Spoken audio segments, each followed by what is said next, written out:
The stagecoach wheels thundered against Montana earth, carrying 4 women toward 4 men they'd never met.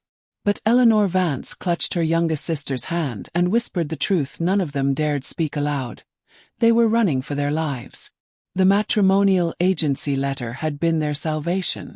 4 Dalton brothers seeking wives. 4 Vance sisters desperate to disappear. It should have been perfect except for one small problem. Only 3 brothers had actually sent for brides. When the coach door opened and all 4 sisters stepped onto that dusty platform, the eldest Dalton brother's face went rigid with confusion. Eleanor met his gaze without flinching. She'd faced down worse than an angry cowboy. Behind her stood Isabel, fierce and defiant. Rosalind, quiet but observant. And Genevieve, still young enough to hope for happiness. The brother named Beau opened his mouth to refuse them. Eleanor spoke first, her voice steady despite her racing heart. "We're sisters. We stay together. That's not negotiable." The hot Montana wind swept between them, carrying the scent of sagebrush and possibility. For a long moment, Beau Dalton said nothing. Then he turned toward the waiting wagon. "Load their trunks." It wasn't acceptance. It wasn't even kindness. But it was a chance. And for the Vance sisters, that was more than they'd had in years. What none of them knew was that the man who destroyed their family was already on their trail. And he would stop at nothing to drag them back to Boston. Every story deserves to be heard. Subscribe, like, and leave a comment. Your voice keeps the past alive. 3 months earlier, the Dalton Ranch had been a place of stubborn bachelor silence. 4 brothers living like wolves, surviving but not thriving, working from dawn to dusk with barely a word between them. Beau Dalton stood at 30 years old, watching another sunrise paint the Montana sky, and felt the weight of responsibility crushing down on his shoulders. His father had built this ranch from nothing. Now it was Beau's job to keep it alive, to give his younger brothers a future worth having. But 3 men had quit that winter. The house was falling apart. Meals consisted of burnt beans and stale bread. And Beau knew, deep in his gut, that something had to change. That's when he found the advertisement in the territorial newspaper. A matrimonial agency connecting respectable women with frontier men seeking wives. Beau had laughed at first, crumpling the paper. But that night, lying in his bunk, he smoothed it out again. His brother Finn found him at the kitchen table the next morning, pen in hand. "Writing a letter to Ma?" Finn asked, pouring coffee that looked like mud. "Ma's been dead 8 years, Beau said without looking up. Finn leaned over his shoulder and whistled low. "A mail-order bride. You're actually doing it. This ranch needs stability. A woman's touch. Someone to make it a home instead of just a place we sleep between working ourselves to death." Finn sat down heavily. At 27, he was handsome enough to charm his way through most situations, but even he'd grown tired of the emptiness. "You really think some city woman is going to want to come out here and scrub floors and cook for a bunch of rough cowboys?" "I think," Beau said carefully, "that there are women back east who want a fresh start as badly as we need one." The conversation woke Owen, the 3rd brother, who emerged from his room with a book tucked under his arm as always. At 25, Owen had been meant for university, for a life of learning and literature. But their father's death had ended those dreams. Now he spent his evenings reading by lamplight, trying to keep his mind sharp while his hands grew calloused from ranch work. "What's this about women?" Owen asked. Finn grinned. "Beau's getting himself a bride. Mail order special." Owen's eyebrows rose. "That's rather transactional." "Marriage often is," Beau said. "At least this way, everyone knows what they're getting into. No false promises." The youngest, Reed, bounded in with the enthusiasm that only a 20-year-old could maintain before dawn. "Are we talking about girls? I heard girls mentioned." "Beau's writing to a matrimonial agency," Finn explained. Reed's face lit up like Christmas morning. "Can I write too?" "This isn't a game," Beau warned. "This is about building a future. About responsibility." "I'm responsible," Reed protested. "I can be responsible. I want to meet someone nice. Someone who smiles. Someone who doesn't smell like horse sweat and tobacco." Finn laughed. "Set your standards high, little brother." But as the morning wore on, the idea took root. By evening, all 4 brothers sat around that table, composing letters to the New England Ladies' Matrimonial Society. Beau kept his letter simple and honest. He described the ranch, the work, the isolation. He listed what he could offer: security, respect, a share in building something lasting. He asked for a woman of strength and good character. Finn's letter sparkled with charm and wit. He wanted someone who could match his banter, who wouldn't faint at the sight of blood or hard work.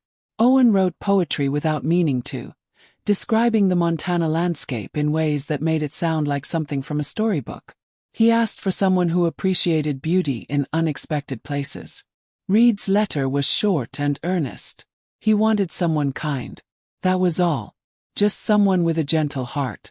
They posted the letters together, riding into Promise Creek on a Tuesday morning. The postmaster, old Henry Gibson, raised his eyebrows when he saw 4 identical envelopes addressed to Boston. "You boys starting a collection?" he asked. "Starting a family," Beau said firmly. Word spread through town faster than a brush fire. By evening, every gossip in Promise Creek knew the Dalton brothers had sent for mail-order brides. Some folks thought it was romantic. Others thought it was desperate. Most figured it was a little of both. 6 weeks later, the replies arrived. Beau's response came from a woman named Eleanor Vance, 25 years old, experienced in household management, seeking a new beginning. Her handwriting was elegant but firm. She asked practical questions about the ranch, the climate, the expectations. She didn't promise to love him, but she promised to work hard and deal honestly. It was exactly what Beau had hoped for. Finn matched with Isabel Vance, 23, who wrote with sharp intelligence and sharper humor. She claimed she could outwork any man and wouldn't tolerate nonsense. Finn found himself grinning as he read her letter 3 times. Owen's correspondent was Rosalind Vance, 22, who enclosed a small pressed flower and wrote about her love of art and observation. Her words painted pictures in his mind. He kept her letter in his shirt pocket. Reed received the most touching response from Genevieve Vance, 19, who wrote about wanting to find goodness in the world and hoping to build a life filled with kindness. Reed carried her letter everywhere, reading it until the paper grew soft from handling. It was Finn who noticed first. "Hey," he said one evening, comparing letters. "My bride and Owen's bride have the same last name." Beau looked up from his own letter. "Vance." "Mine too," Reed said excitedly. They spread the letters across the table, studying them. Same surname. Same city in their return address. Similar handwriting styles. "They're related," Owen said quietly. "They must be sisters, you think?" Finn wondered. Beau felt something shift in his chest. 4 brothers. 4 sisters. Seemed almost too perfect, too designed. "My bride mentioned she couldn't travel until late summer," Beau said slowly. "But the other 3 could come sooner." They looked at each other, understanding dawning. "They're trying to stay together," Owen said. Reed smiled. "That's nice. Families should stick together." Beau wasn't smiling. Something about the situation felt off, too convenient. Why would 4 sisters all need to flee to Montana? What were they running from? But when he wrote his reply, accepting Eleanor's terms and agreeing to the late summer arrival, he didn't mention his suspicions. Whatever their story, they'd tell it in their own time. The plan was set. 3 brides would arrive in early June. Beau's bride would follow in August.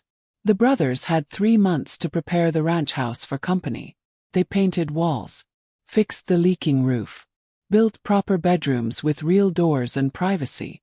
Finn even planted flowers, though he refused to admit he'd done it on purpose, claiming the seeds just happened to fall there. Promise Creek watched the transformation with amused interest. The Dalton Ranch, long a bastion of masculine chaos, was slowly becoming a home. As the days ticked down to June, the brothers grew increasingly nervous. They practiced conversation. They learned to use napkins at meals. Reed even attempted to dance, using a broom as a partner, until Finn laughed so hard he fell off his chair. But none of them, not even practical Beau with all his careful planning, were prepared for what actually rolled into Promise Creek that dusty afternoon in early June. Not 3 brides. And the look of desperate determination in their eyes told a story the brothers were only beginning to understand. The stagecoach settling into stillness felt like the world holding its breath. Inside, Eleanor Vance counted to 10, steadying her nerve. Beside her, Isabel sat rigid with defiance. Rosalind clutched her art portfolio like a shield. And Genevieve, sweet Jenny, looked ready to cry from exhaustion and fear. "Whatever happens," Eleanor whispered, "we stay together." "What if they refuse us?" Rose asked, her voice barely audible. "Then we find another way," Eleanor said with more confidence than she felt. "But we don't separate. Never again." The coach driver, Gus, opened the door and announced their arrival with theatrical flair. Eleanor stepped out first, blinking in the harsh Montana sunlight. The air smelled different here, cleaner somehow, tinged with pine and earth and possibility. 4 men stood on the platform. 4 tall, weathered, utterly shocked men. Eleanor's gaze went immediately to the eldest. He had to be Beau Dalton. She'd memorized every detail from his letters, the careful handwriting, the measured words, the sense of someone carrying heavy responsibility.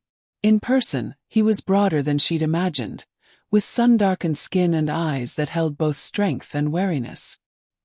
He was staring at her like she'd just sprouted wings. Eleanor helped Isabel down, then Rose, then Jenny. They lined up, presenting a united front. The family resemblance was unmistakable. The silence stretched. Somewhere down the street a dog barked. A horse stamped its feet. Finally Beau stepped forward. "Ma'am, there's been a misunderstanding." Eleanor had prepared for this moment, rehearsed the words 100 times during the long journey west.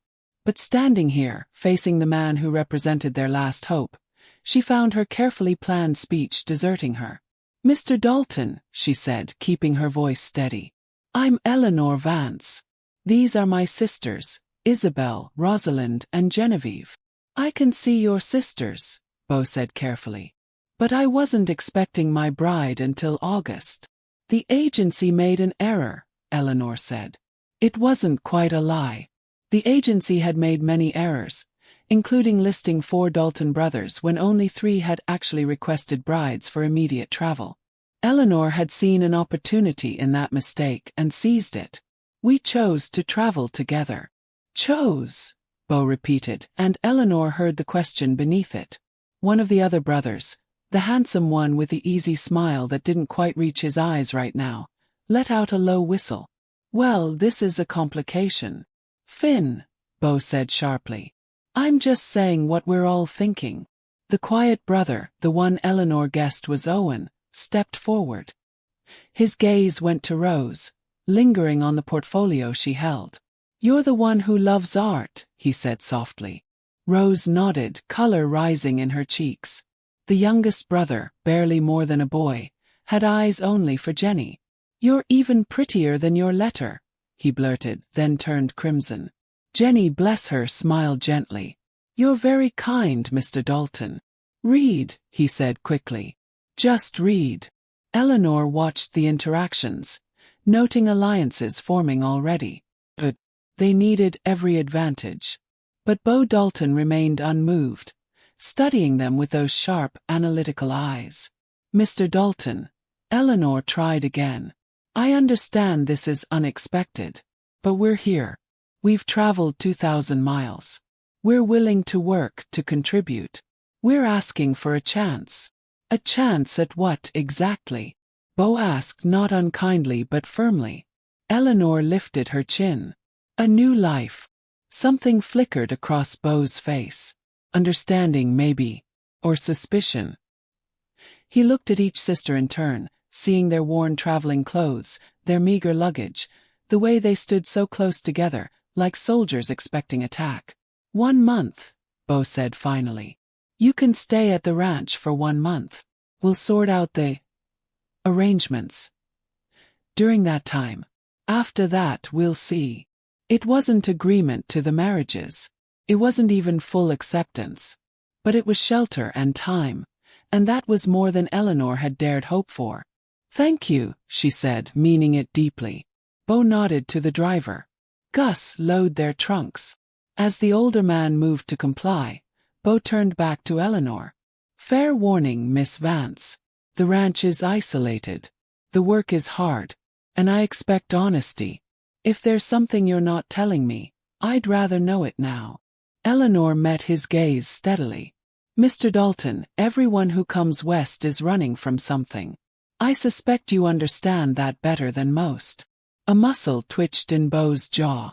After a long moment, he nodded once and turned toward the waiting wagon.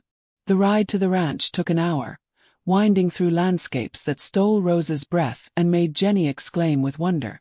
Mountains rose in the distance, purple against an impossibly blue sky. Meadows rolled past, dotted with wildflowers. A river sparkled in the afternoon sun. Isabel remained tense, watching every direction like she expected armed men to appear. Eleanor understood. She felt it too, the paranoia that had become second nature during their flight from Boston. But no one followed them. The Montana wilderness swallowed them up, hiding them in its vast embrace. The Dalton Ranch appeared as they crested a hill. It was larger than Eleanor had expected, a solid log house with stone chimneys, several barns, corrals stretching toward tree-covered hills. Cattle grazed in distant pastures. Horses lifted their heads curiously as the wagon approached. It's beautiful, Jenny whispered. It's work, Bo said, but his voice held pride. Every inch of it built by hand. My father started this ranch 30 years ago with nothing but determination and a strong back. He pulled the wagon to a stop in front of the main house. The brothers jumped down to help with the luggage, but Eleanor noticed the awkwardness in their movements, the way they weren't quite sure how to interact with women they'd expected to marry but now weren't certain about. Reed practically tripped over himself helping Jenny down. She thanked him sweetly, and he looked ready to float away. Finn and Isabel immediately began arguing about the proper way to carry a trunk. Within seconds, it was clear they were both too stubborn to back down. Owen held out his hand to help Rose from the wagon. She took it and their eyes met. Neither seemed able to look away. Bo assisted Eleanor last. His hands were rough from work but his touch was gentle. Welcome to the Dalton Ranch, Miss Vance. Eleanor, she corrected. If we're to spend a month under the same roof, we might as well use first names. Eleanor, he agreed. His eyes searched her face. I hope you know what you're getting into. She smiled without humor. Mr. Dalton, I spent 6 years managing a household staff of 12 and hosting dinner parties for Boston's elite, while my father's business partner slowly destroyed everything my family built. I think I can handle a ranch house and 4 cowboys. Bo's eyebrows rose. That sounds like a story. It is, Eleanor said quietly. Perhaps someday I'll tell it. Inside, the house was exactly as she'd imagined from Bo's letters. Practical, sturdy, desperately in need of a woman's care. The main room served as kitchen and living space, with a large table, a fireplace, and evidence of bachelor existence everywhere. Dishes piled in corners, dust coating every surface, a general air of men who'd given up on anything beyond basic survival. Isabel made a sound of disgust. When was the last time anyone cleaned this place? We've been busy, Finn said defensively. With what? Seeing how much dirt you could accumulate. Now wait just a minute. Children, Bo interrupted. The upstairs has 4 rooms. You ladies can have your choice. We'll bunk together down here. Eleanor nodded gratefully. At least they'd have privacy, space to breathe and plan and figure out their next move. As the sisters carried their belongings upstairs, Eleanor paused on the landing and looked back. The 4 Dalton brothers stood in their recently invaded living room, looking lost. This could work, she thought. Had to work. Because going back to Boston meant surrendering to Thaddeus Sterling, and that was something Eleanor Vance would die before allowing. That night, after a supper of burned meat and beans that made even the brothers wince, the sisters gathered in the largest bedroom and finally allowed themselves to acknowledge reality. "We're in Montana," Jenny said, wonder and terror mixing in her voice. "We actually made it." "For now," Isabel said grimly. "But Sterling won't stop looking. You know he won't." "He can't reach us here," Rose said, though she sounded uncertain. "Can he?" Eleanor sat on the edge of the narrow bed, exhaustion finally overwhelming her. "He has money and influence. He won't give up easily. But out here those things matter less. Here it's about strength and determination. And we have both." "Do the brothers suspect?" Jenny asked. "Beau does," Eleanor said. "He's too intelligent not to. But he gave us a month. That's 30 days to prove we're worth keeping around. 30 days to become indispensable." Isabel smiled grimly. "Then tomorrow we start showing these cowboys what the Vance sisters are made of." And they did. Dawn at the Dalton Ranch meant 4:30 a.m., which came as a shock to absolutely no one except the Vance sisters, who had lived by society's polite schedule of rising at 8 and taking tea at 3. But Eleanor Vance didn't become the manager of a Boston household at age 19 by being soft. When she heard the brothers stirring before sunrise, she rose immediately, waking her sisters. "Remember," she whispered as they dressed in the dim light. "We're proving ourselves today. Every day." They descended the stairs to find the brothers already preparing to head out for morning chores. Beau stopped mid-step when he saw them, fully dressed and ready. "You don't need to be up this early," he said. "If we're living here we pull our weight," Eleanor replied. "What needs doing?" The brothers exchanged glances. Finally Finn spoke up. "Can any of you cook? And I mean actually cook, not fancy Boston party food." Isabel snorted. "You think we had servants waiting on us hand and foot?" "Well," Reed said hesitantly. "Didn't you?" "Once," Rose said softly. "A long time ago." Eleanor moved toward the kitchen. "Let me see what you have." What she found was depressing but not surprising. Flour, beans, salt pork, some questionable eggs, coffee that could strip paint. The pantry held the supplies of men who ate to survive, not to enjoy. "I can work with this," she said. "Give me an hour." "We need to get to the cattle," Beau said. "We'll eat when we get back." "Then you'll eat at 6, Eleanor said firmly. "And you'll have a proper breakfast, not whatever burnt mess you've been choking down." The brothers left, muttering among themselves.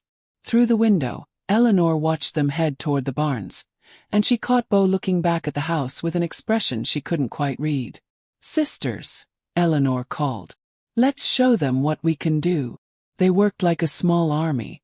Eleanor took command of the kitchen, her years of household management flowing back into her hands. Isabel attacked the chaos of the main room, creating order from disorder with determined efficiency.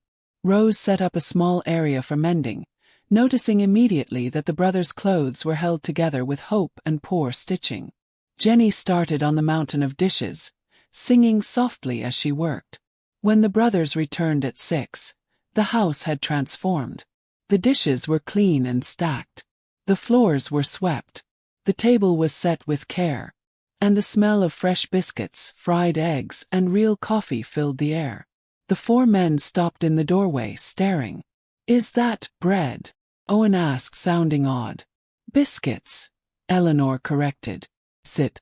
Eat while it's hot." They sat like children at Christmas, almost afraid to touch the food. Reed bit into a biscuit and his eyes went wide. "This is amazing. This is normal," Isabel said. "You've just been eating like animals." "Izzy," Eleanor warned. But Finn laughed. "She's not wrong. We've been living rough for too long." Beau said nothing, but Eleanor noticed him take a second biscuit, then a third. When he finally looked up, his eyes met hers across the table. "Thank you," he said simply. Over the following days, a rhythm developed. The brothers worked the ranch, the sisters worked the house. But the lines quickly began to blur. Isabel refused to stay inside. By the third day, she'd followed Finn out to the barn, insisting she could handle livestock.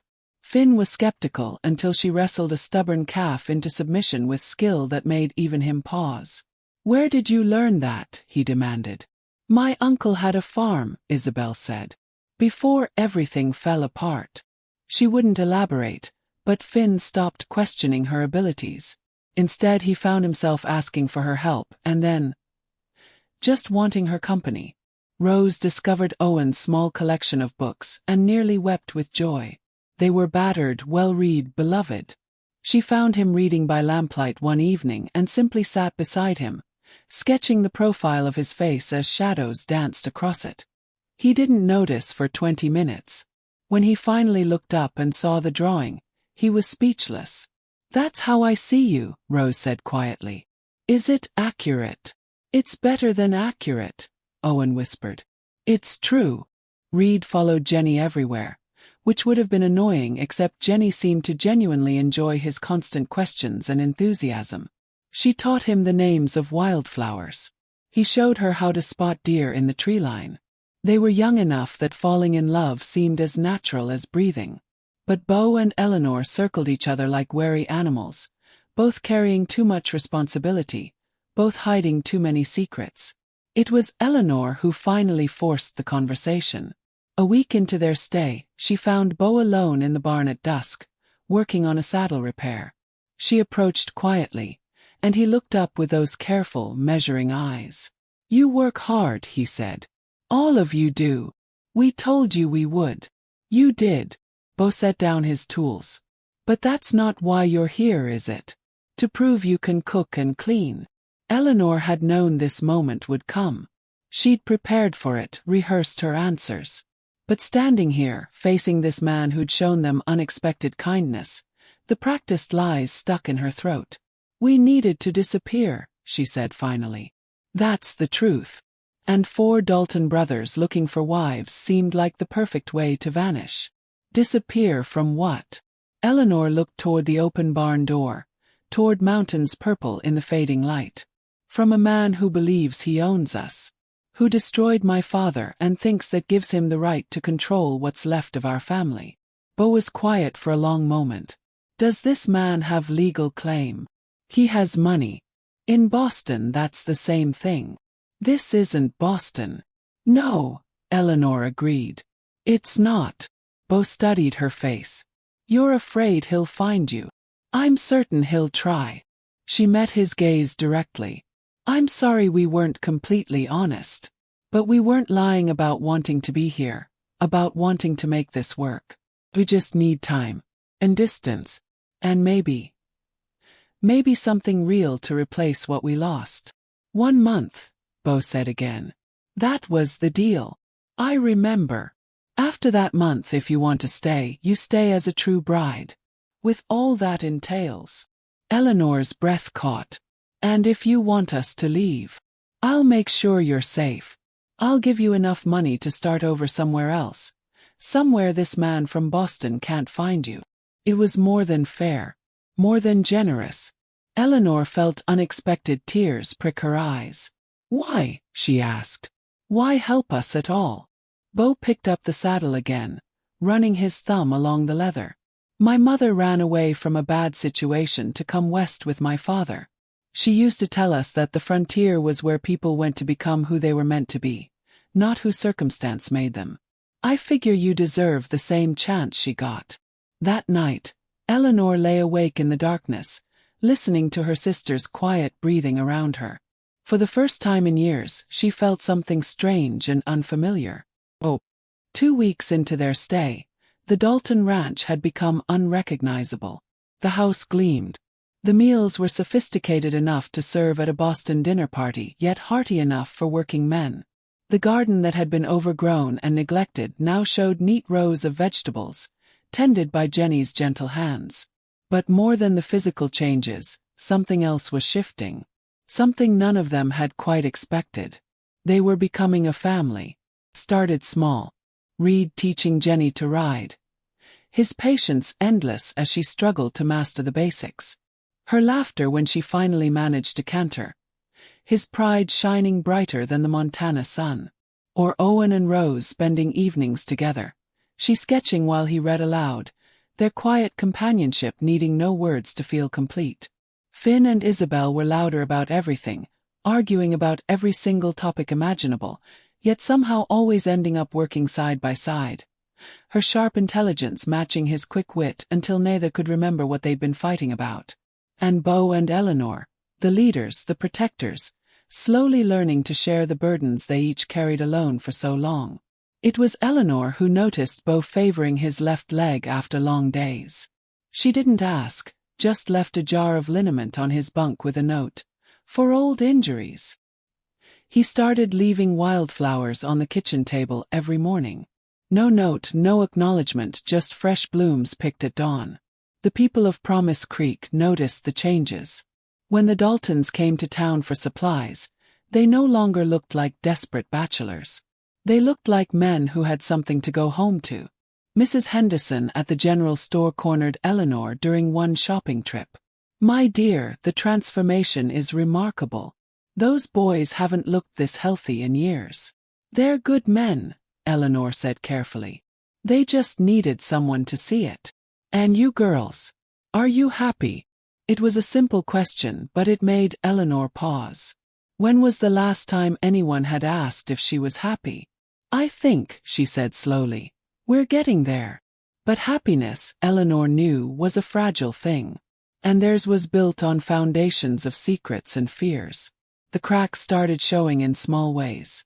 Jenny woke screaming one night, caught in a nightmare about Sterling's cold eyes and cruel smile. Reed heard her through the thin walls and sat outside her door until dawn, keeping watch like a guardian. Isabel flinched when Finn reached past her suddenly to grab a tool, an automatic fear response that made them both freeze. He never moved quickly around her again.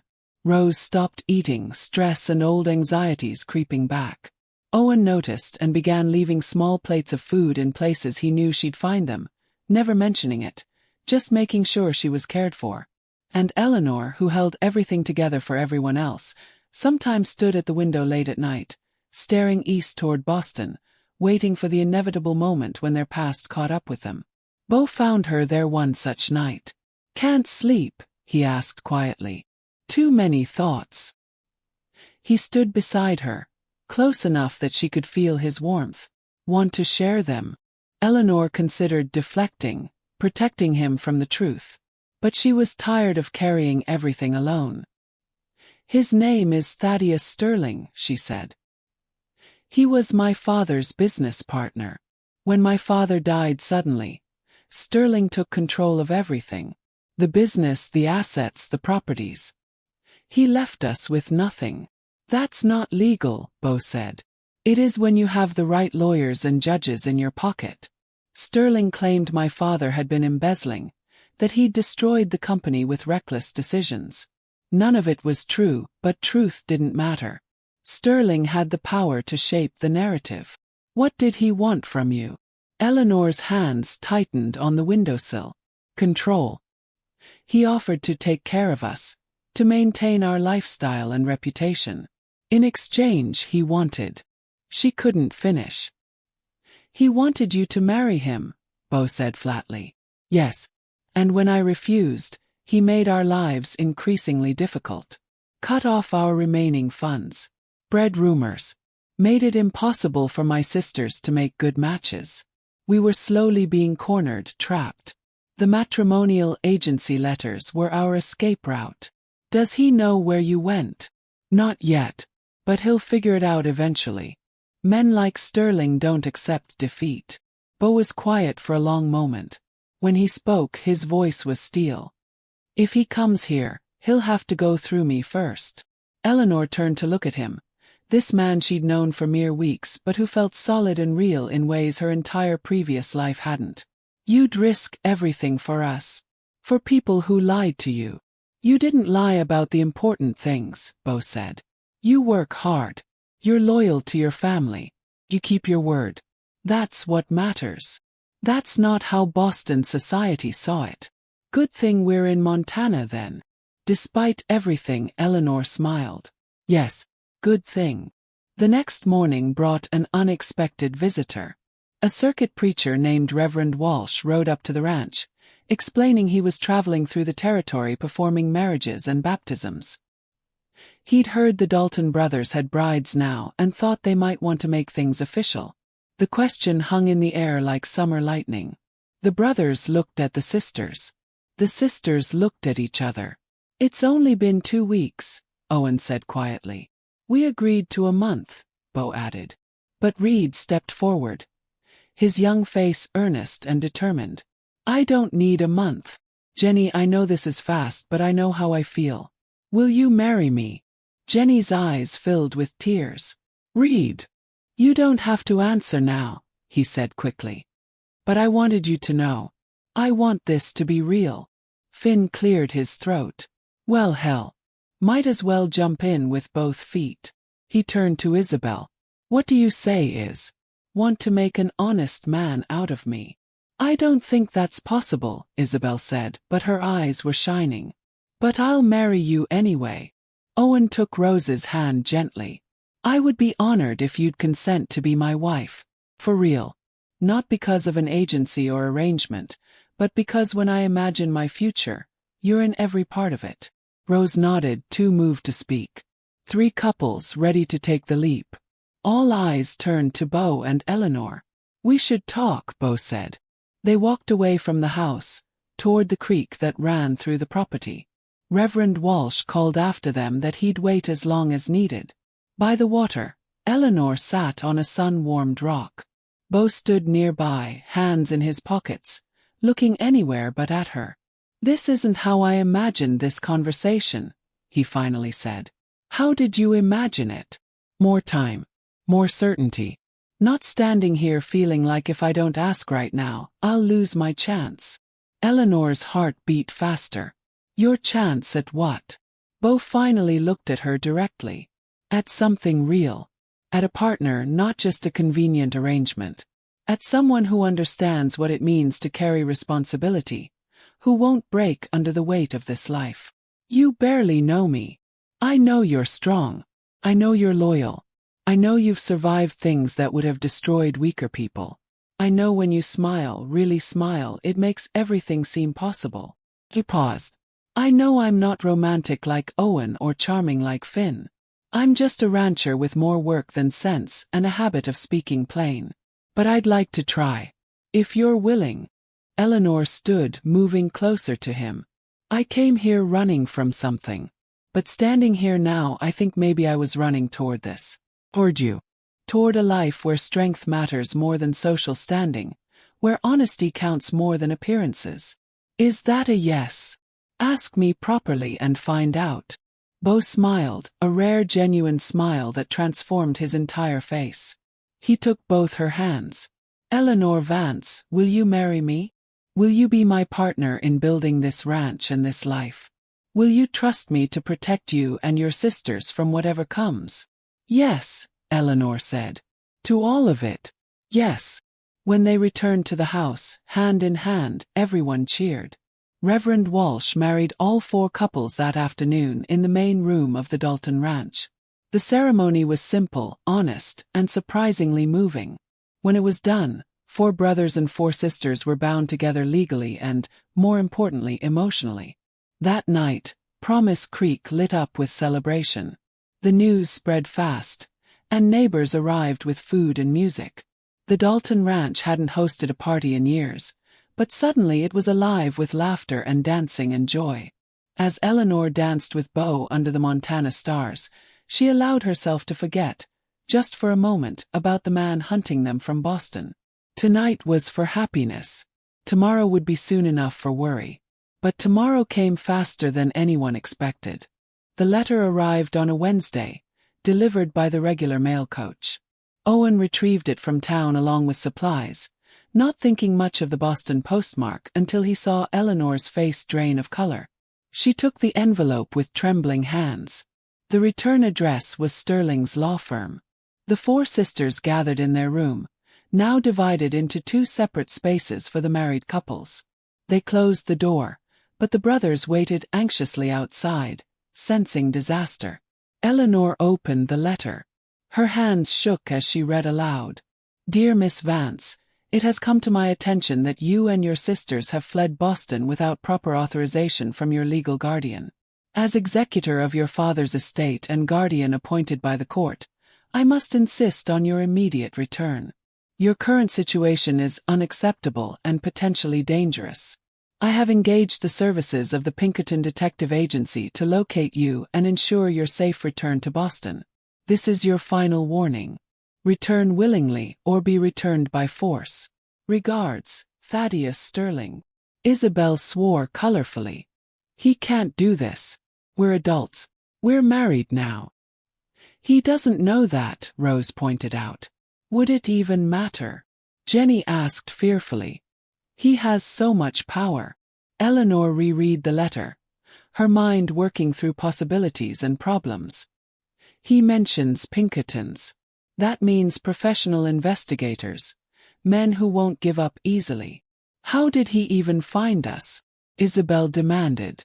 The matrimonial agency, Rose said quietly. He must have traced our inquiries. Eleanor nodded grimly. We should have anticipated this. Knock on the door. Beau's voice, steady but concerned. Eleanor. She opened the door to find all 4 brothers waiting.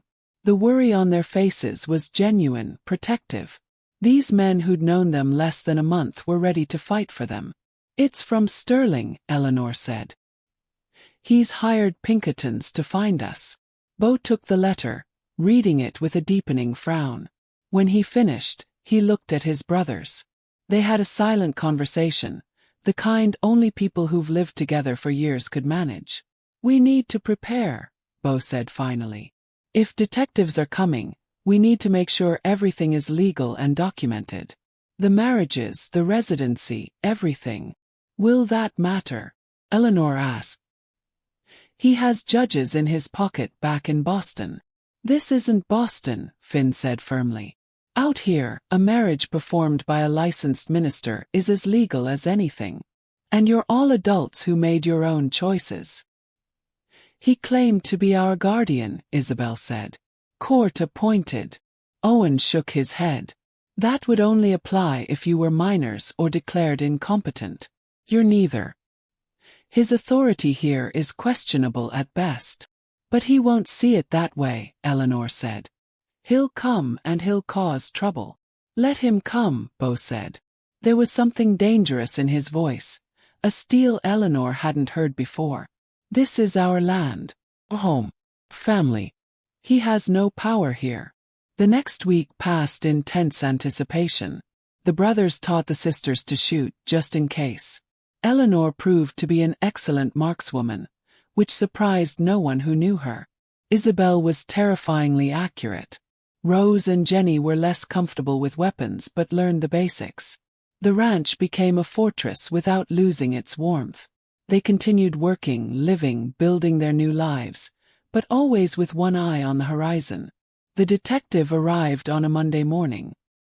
His name was Mr. Davies, and he rode up to the ranch with the calm confidence of a man who'd tracked hundreds of people across thousands of miles.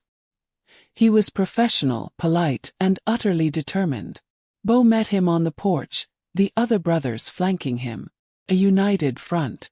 Mr. Dalton, Davies said, tipping his hat. I'm looking for 4 young women from Boston. The Vance sisters. I have reason to believe they're here. What's your business with them? Beau asked. Davies produced documentation. Court papers, guardianship orders, legal authorizations. On paper it looked airtight. Their guardian, Mr. Thaddeus Sterling, is concerned for their welfare. He's asked me to escort them safely back to Boston. Did he mention, Isabel said, stepping onto the porch, that we left because he was trying to force Eleanor to marry him? Davies looked at her carefully. Mr. Sterling expressed concern that you might have been coerced or misled into leaving. We left because we chose to, Eleanor said, joining her sister. We're adults. We made our own decisions. Nevertheless, Davies said, I have legal documentation requiring your return. Beau stepped forward. Do your documents mention that all 4 women are now married? That they're legal residents of Montana Territory. That they're here of their own free will. Davies paused. Married. Owen produced their marriage certificates, properly filed with the territorial authorities. Davies examined them, his professional mask slipping slightly.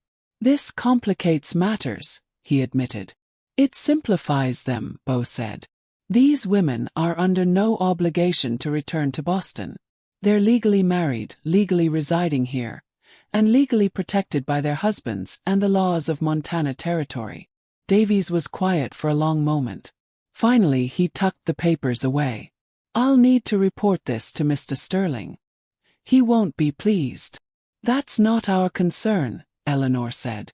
I should warn you, Davies said, his tone shifting slightly, becoming almost apologetic. Mr. Sterling is a determined man. He doesn't accept defeat easily. He'll come himself if necessary. Then he'll have wasted a long trip, Finn said. Davies nodded slowly. Perhaps. But I've worked for Sterling before. He's not just determined. He's vindictive. This won't end with my report. He tipped his hat again and rode away, leaving a wake of renewed anxiety. That night, the four couples gathered around the table for supper. The mood was subdued, everyone processing what Davies's visit meant. He's right, Eleanor said finally. Sterling will come. And when he does, it won't be pleasant. So we prepare, Beau said. We make sure everything is documented, that there's no legal ambiguity. We talk to the sheriff, make sure he understands the situation. We get statements from the minister, from neighbors, from anyone who can verify this is legitimate. Will that be enough? Rose asked quietly. It has to be, Owen said, taking her hand. But they all knew the real question wasn't about legality. It was about power, money, and a man who refused to accept that 4 women had slipped beyond his control. The waiting was the hardest part. Days stretched into a week, then 2. They fell back into routines, but the tension never fully disappeared. Jenny threw herself into gardening, finding peace in the rhythmic work of planting and tending. Reed worked alongside her, his presence a quiet comfort. Isabel and Finn argued constantly, but now their fights ended in laughter and stolen kisses in the barn. The passion between them burned bright and honest. Rose documented everything in her sketches, creating a visual history of their new life. Owen watched her work with open adoration, reading poetry aloud while she drew. And Beau and Eleanor, the leaders, grew closer through shared responsibility. They planned, prepared, and protected, becoming true partners in every sense. 3 weeks after Davies's visit, on a hot afternoon in July, a fancy carriage rolled into Promise Creek. Thaddeus Sterling had arrived. Thaddeus Sterling was everything Eleanor remembered and worse. Tall, silver-haired, impeccably dressed in a suit that cost more than most Promise Creek citizens earned in a year. His smile was polished, his manner refined, his eyes absolutely cold. He arrived with the sheriff, which was his first move. Make it look official, make it look like he was the concerned guardian, make everyone else look like the criminals. The Daltons were in the fields when word reached them. A young boy from town, Tommy Henderson, rode out on his pony, shouting about a rich man from Boston making a scene and demanding the Vance sisters be brought to him immediately. The brothers rode hard back to the ranch. They arrived to find Sterling on their porch, the sheriff looking uncomfortable beside him, and the 4 sisters standing firm in the doorway, refusing to be intimidated. Beau dismounted before his horse had fully stopped. "Get off my property." Sterling turned, assessing Beau with the dismissive gaze of someone who viewed anyone in work clothes as beneath him. "You must be the eldest Dalton. I'm Thaddeus Sterling, legal guardian of these women." "They're not women to you," Isabel spat.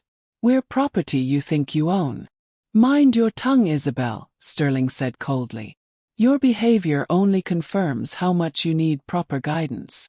"The only guidance they need," Beau said, stepping between Sterling and the sisters, "is from their husbands. Which would be us." Sterling's jaw tightened. "So Davies reported." though I question the legality of marriages conducted under duress. There was no duress, Eleanor said firmly. We chose this. All of it. You chose to flee across the country without funds, connections, or protection. You chose to throw yourselves at the mercy of strangers. That doesn't sound like choice, Eleanor. That sounds like desperation. Desperation you created, Eleanor shot back. By destroying our father's reputation, stealing our inheritance, and trying to force me into a marriage I never wanted. Sterling's mask slipped for just a moment, showing the anger beneath. Then he smiled again, cold and calculated. Sheriff, these women are clearly not thinking rationally. I have the legal authority to compel their return to Boston, where they'll receive proper care and supervision. The sheriff, a weathered man named Tom Briggs, shifted uncomfortably. Mr. Sterling, I've reviewed your documents. But these ladies are married now. That changes the legal situation. Marriages performed in haste under questionable circumstances. Marriages performed by a licensed minister, Finn interjected. Properly filed with territorial authorities. Legally binding in every way. Sterling pulled out more papers. I have statements from Boston physicians willing to testify to Eleanor's unstable mental state following her father's death. I have evidence of erratic behavior, poor decision-making, and signs of feminine hysteria requiring medical intervention and guardianship. That's a lie, Eleanor said, her voice shaking with fury. Every word is manufactured. Can you prove that? Sterling asked smoothly. In Boston, I have doctors, lawyers, judges ready to testify. Here you have cowboys and settlers. Who do you think a court will believe? Bo had heard enough. He stepped directly in front of Sterling, close enough that the older man had to look up slightly to meet his eyes. This is Montana territory, Bo said, his voice low and dangerous. Your Boston doctors and judges mean nothing here. These women are married. They're residents. They're protected by territorial law and by their husbands. You can waive all the papers you want, but you're not taking them anywhere. Sterling didn't back down. Are you threatening me, Mr. Dalton? I'm stating facts. You're on my property.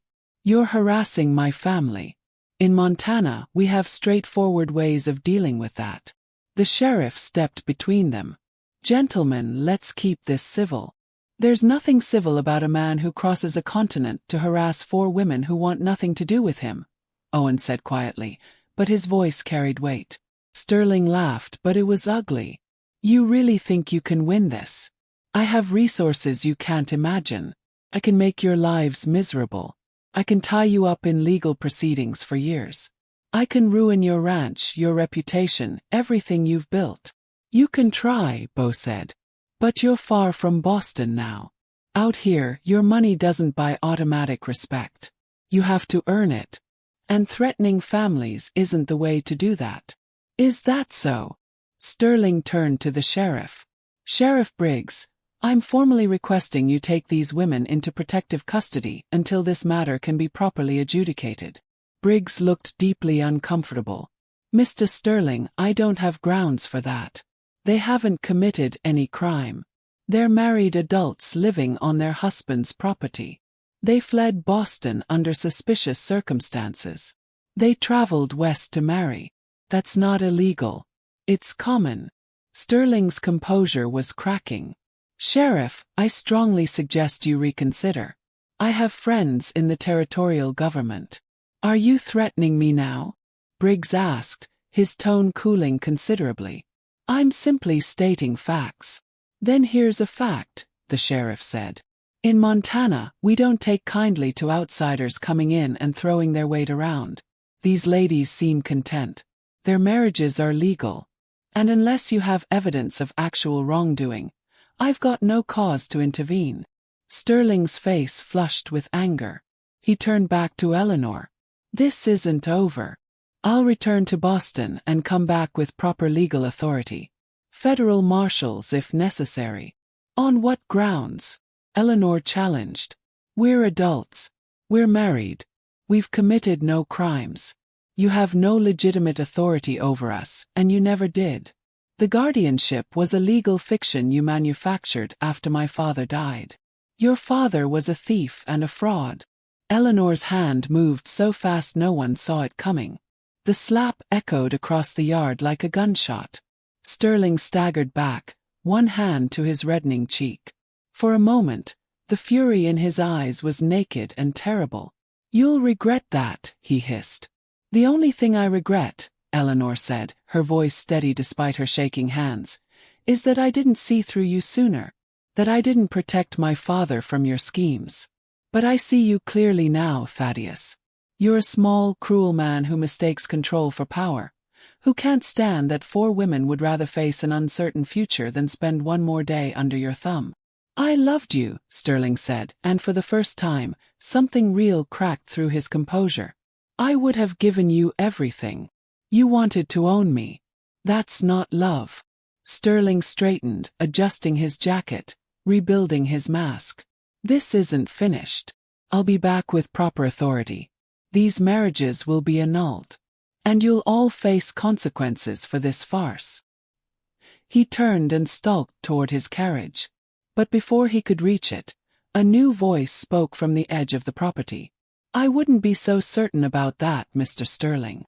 Everyone turned. Mr. Davies, the Pinkerton detective, sat on his horse at the property line. He'd been watching the entire confrontation. "Davies," Sterling snapped. "What are you doing here?" "My job," the detective said calmly. "Which includes conducting thorough investigations." He dismounted and approached, pulling papers from his saddlebag. "I've been in Promise Creek for 3 weeks, Mr. Sterling. Making inquiries, talking to people, verifying facts. I didn't authorize additional investigation." "No, but my agency did. See, your case didn't sit right with me. For adult women fleeing across the country seemed extreme. So I dug deeper." Davies handed papers to Sheriff Briggs. "What I found was interesting. Records of Mr. Walter Vance's business dealings. Witness statements from former employees. Evidence that the embezzlement charges against him were fabricated." Sterling went pale. "Those documents are sealed. Not sealed well enough. I also found evidence of coercion, forgery, and misuse of guardian authority. Your appointment as guardian was based on false testimony about Eleanor Vance's mental state. That makes it legally invalid." The sheriff read through the documents, his expression growing grimmer. "Mr. Sterling, these are serious allegations. Lies. All lies manufactured by people who want to damage my reputation. Multiple independent sources," Davies said, "including a judge in Boston who's willing to testify that you bribed him to grant the guardianship." The fight went out of Sterling all at once. He seemed to shrink, the polished exterior crumbling. "You've destroyed me." "No," Eleanor said quietly. "You destroyed yourself. We just stopped letting you destroy us too." Sterling looked at each sister in turn. Whatever he saw in their faces killed his last hope. They were united, protected, free. He'd lost completely. "I hope you're happy," he said bitterly. "We will be," Isabel said. "Now get off our property." Sterling climbed into his carriage. As it pulled away, heading back toward Promise Creek and eventually Boston, the tension that had gripped the ranch for weeks finally released. Eleanor sagged against Beau, who caught her easily. "It's over," she whispered. "It's really over." "It's over," Beau confirmed, holding her tight. Sheriff Briggs shook his head admiringly. "Well, that was quite a morning. Ladies, gentlemen, I apologize for the intrusion. But I'm satisfied everything here is legal and proper." He turned to Davies. "You'll send copies of those documents to my office?" "Already done," Davies said. "There's also a warrant being issued for Sterling's arrest back in Boston. He won't be bothering anyone again." After the sheriff left, the 8 of them stood in the yard, processing what had just happened. The threat that had haunted the sisters for so long was finally gone. "Thank you," Eleanor said to Davies. "You didn't have to do that investigation." Actually, I did, the detective said. I take my job seriously. When something doesn't add up, I investigate until it does. Sterling's story never made sense. 4 capable adult women fleeing west. There had to be more to it. Still, Rose said softly, you could have just submitted your report and collected your fee. Davies smiled slightly. I could have. But I've got daughters of my own. The thought of them being trapped by someone like Sterling. He shook his head. Some things are more important than fees. He tipped his hat and mounted his horse. You folks have built something good here. Protect it. As he rode away, Jenny started laughing. Then Rose joined in. Soon all 4 sisters were laughing and crying at once, the release of years of fear and tension pouring out. The brothers watched, amazed at the strength of these women who'd faced down a powerful enemy and won. That night, Promise Creek threw another party, this time celebrating not a wedding but a victory. The entire town came out to show support for the Dalton family. Because that's what they were now. Not 4 brothers and 4 sisters. Not mail-order brides and desperate cowboys. Family. 3 months after Sterling's defeat, the Dalton Ranch had settled into a rhythm that felt like destiny. The summer heat had given way to the cool embrace of early autumn. The trees on the property blazed with color, gold and red against the eternal blue of the Montana sky. The first harvest from Jenny's expanded garden had been abundant, filling the root cellar with enough food to last through winter.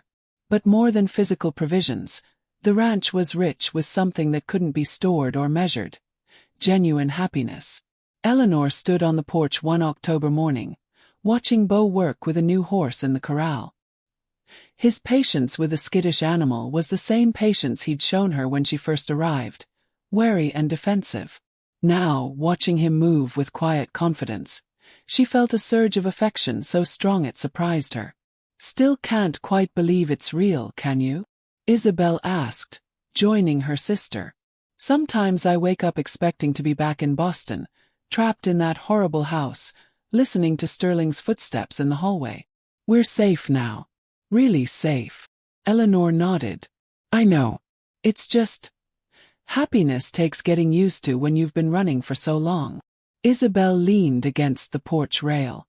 Her pregnancy was just beginning to show, a small curve that she and Finn touched with wonder and terror in equal measure. I'm scared, she admitted. About the baby. About being a mother. About whether I'm strong enough. You're the strongest person I know, Eleanor said firmly. You'll be magnificent. Inside, Rose and Owen had transformed the front room into a combination library and studio. Owen's books lined shelves he'd built himself, while Rose's artwork covered the walls, creating a gallery of their new life. Sketches of the ranch, portraits of the family, landscapes that captured the vast beauty of Montana. Owen found her there often, lost in her work, and would simply sit and watch, content to be near her. Their love was quiet but deep, like still water that ran to the center of the earth. I want to document everything, Rose told him one afternoon. Every moment, every season, every change. So that years from now, we can remember exactly how it felt to build this life.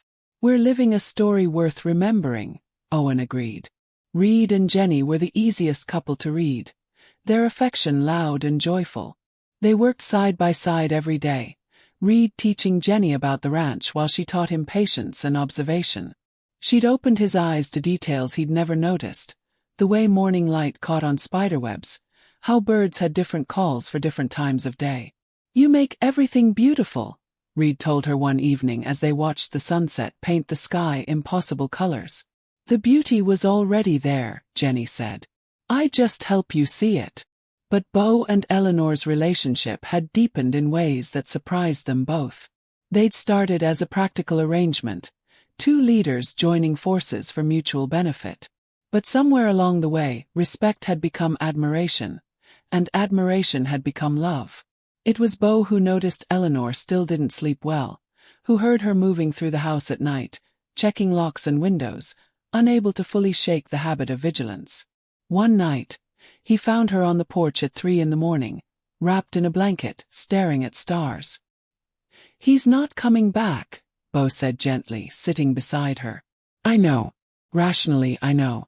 But some part of me keeps waiting for the other shoe to drop. What if there is no other shoe? What if this is just our life now? Safe and stable and good. Eleanor leaned against him. I'm learning to believe that. You help me believe it. Good. 'Cause I need you to stay. Not because of sterling or danger or necessity. I need you because this ranch became a home when you arrived. Because planning the future is better when you're in it. Because. He paused, searching for words. Because I love you.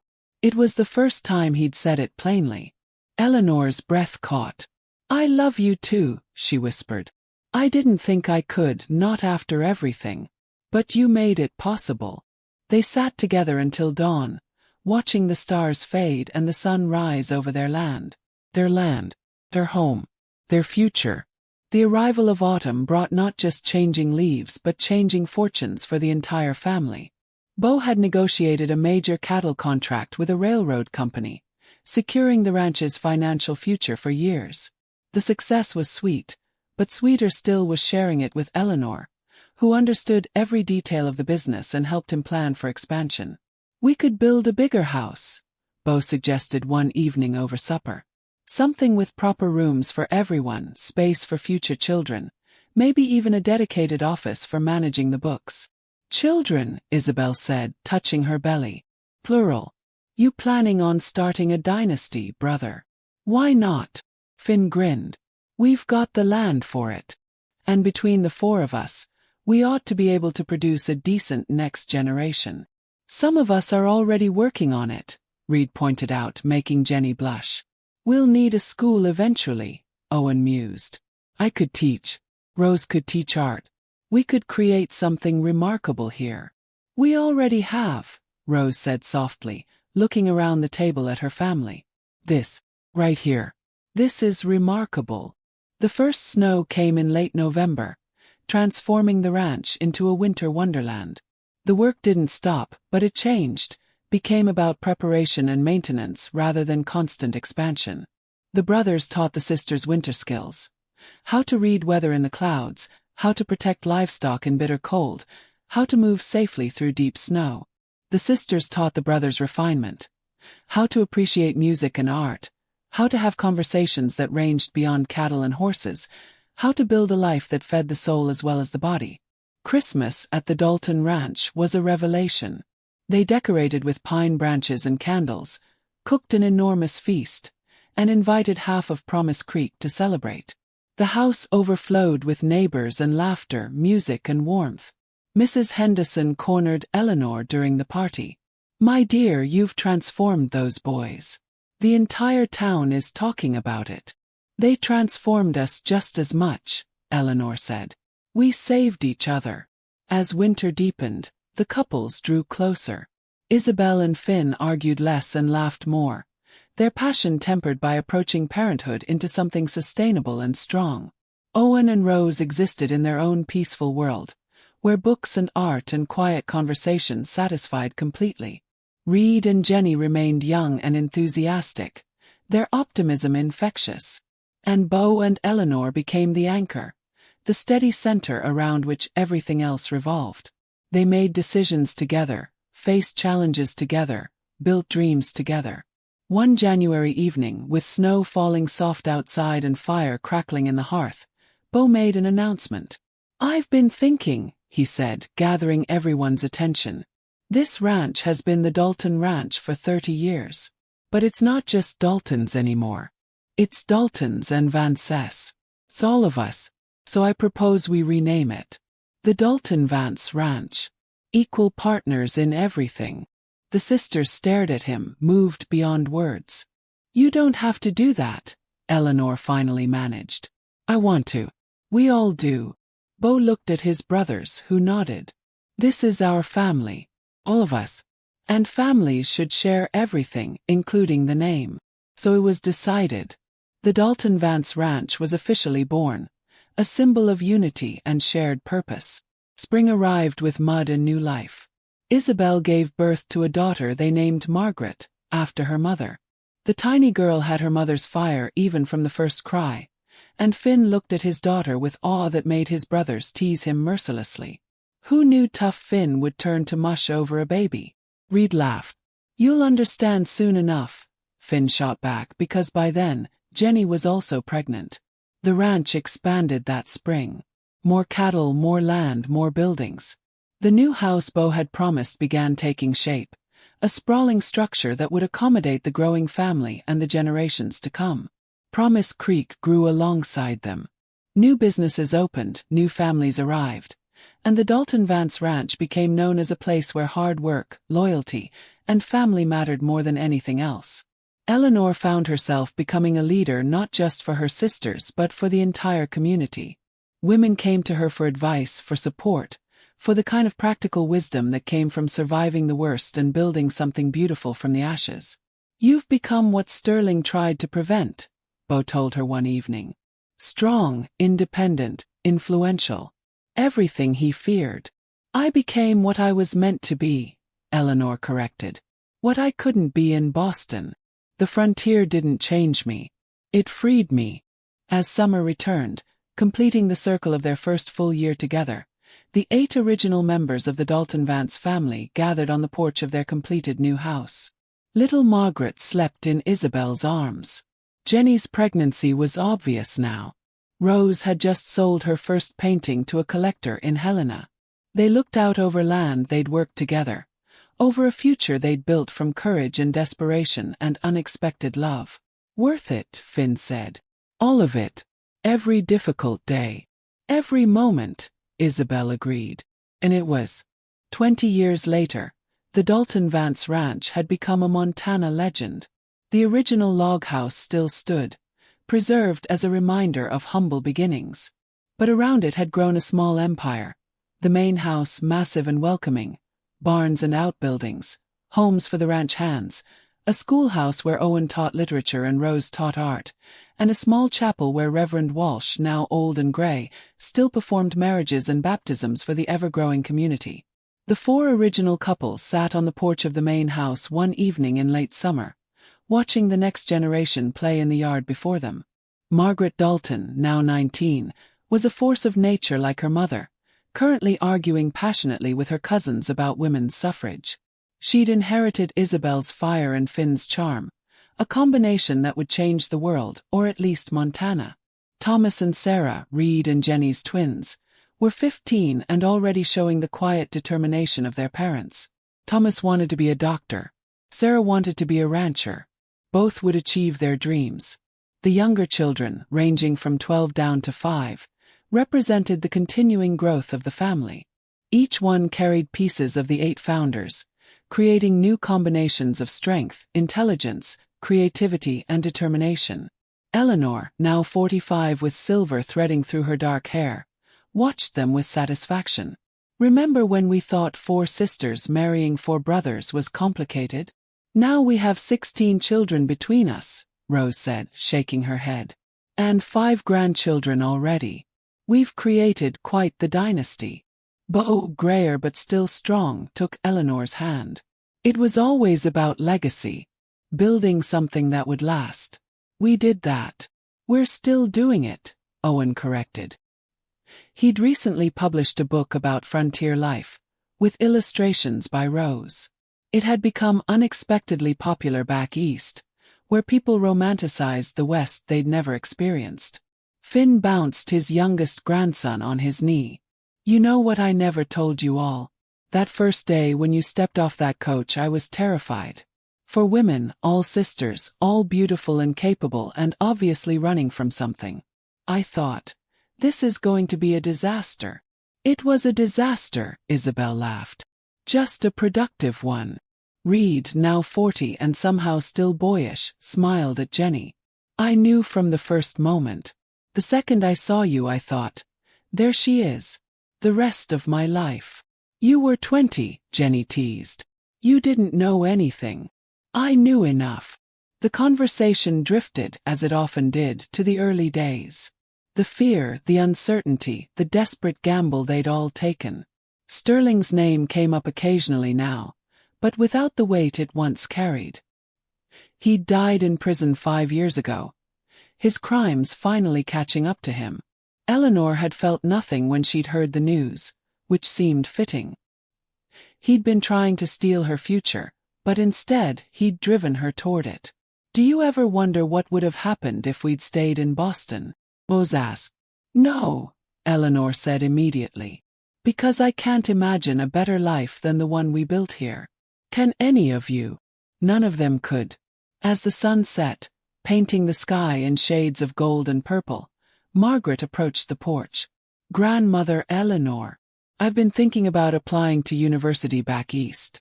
To study law." Eleanor's heart swelled. Her granddaughter wanted to fight for justice, wanted to use education to change the world. It was everything she'd hoped for the next generation. "I think that's an excellent idea," Eleanor said. "But remember, you're a Dalton, Vance. That means something out here. Whatever you do, wherever you go, you carry this family with you." "I know," Margaret said seriously. "That's why I want to study law. To make sure other women don't face what you faced. To change the system that let men like Sterling have power over women's lives." Bo smiled proudly. "You'll be magnificent." As Margaret rejoined her cousins, already planning her future with their enthusiastic support, the 8 founders of the Dalton Vance dynasty sat in comfortable silence. They'd built more than a ranch. They'd built a family that would echo through generations, carrying forward values of strength, loyalty, courage, and love. "Tell me something," Finn said eventually. "If you could go back to that day, knowing everything that would happen, the fear and uncertainty and hard work, would you still get on that stagecoach?" The 4 sisters looked at each other and smiled.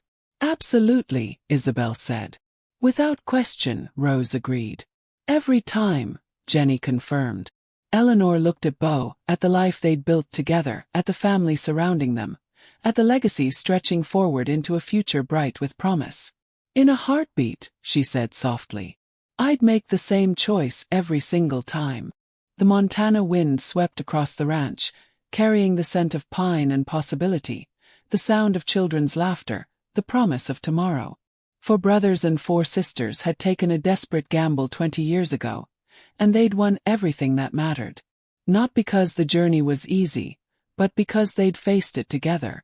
Not because they were perfect, but because they were willing to grow. Not because they'd planned everything perfectly, but because they'd adapted and persevered and never given up on each other. The Dalton Vance Ranch would stand for generations, a testament to the courage of 8 people who chose to build rather than break, to unite rather than separate, to love rather than fear. And on warm summer evenings, when the great-grandchildren asked to hear the story, someone would always begin the same way. It started with 4 brothers who needed wives, and 4 sisters who needed freedom. What happened next changed everything. Because that's what the best stories do. They change everything. And this story, forged in Montana dust and sealed with determination, proved that sometimes the most desperate gambits lead to the most extraordinary destinies. 4 brothers, 4 sisters, 1 impossible choice, 1 legendary legacy. The Dalton Vance story would echo through the generations, inspiring anyone who heard it to believe that courage, love, and family could overcome any obstacle. Because in the end they had. 50 years after that first fateful stagecoach arrival, a young woman stood in the Promise Creek Historical Museum, reading a display about the founding families of Montana Territory. The Dalton Vance family, the plaque read, represented the best of frontier spirit, courage, determination, and the willingness to take chances on people and possibilities. Below were photographs. Bo and Eleanor in their later years, still standing side by side, still strong. Finn and Isabel with an entire crowd of children and grandchildren around them. Owen and Rose in their library, surrounded by books and art. Reed and Jenny in the garden they'd spent a lifetime tending. They were brave, the young woman's grandmother said, joining her at the display. She was one of the many descendants, though which branch of the family tree was less important than the fact that she existed at all, proof of the legacy. They were desperate, the young woman said, reading the more detailed account. 4 sisters running from a man who wanted to control them. Desperate and brave aren't opposites, her grandmother said wisely. Sometimes the bravest thing you can do is run toward a better life, even when you don't know what you'll find. The young woman studied Eleanor Vance's photograph. Even captured in sepia tone, her strength was visible, her determination clear. She looks like someone who knew exactly who she was. She became someone who knew, her grandmother corrected. That's different. That's better. She didn't start out confident and strong. She built that through surviving, through choosing courage every day, through refusing to let fear define her. They moved through the museum, seeing artifacts from the early ranch days. Tools and clothing, letters and documents, Rose's original artwork and Owen's first published book. Physical evidence of lives well lived, of a family that had shaped not just their own destiny but the destiny of an entire region. Outside, the Montana sky stretched infinite and blue, unchanged from the day 4 nervous women stepped off a stagecoach and into the rest of their lives. "Tell me something, Grandma," the young woman said. "If you were in their position, would you have been brave enough to do what they did?" Her grandmother smiled. "Darling, I am in their position. We all are. Every day we choose between fear and courage, between staying in situations that diminish us or taking chances on something better. The Dalton Vance sisters just made their choice more dramatically than most." As they walked back toward the modern Promise Creek, now a thriving small city with paved streets and electric lights and all the conveniences the founders never imagined, the young woman thought about courage and choices and the kind of legacy worth leaving. 4 brothers each ordered mail-order brides.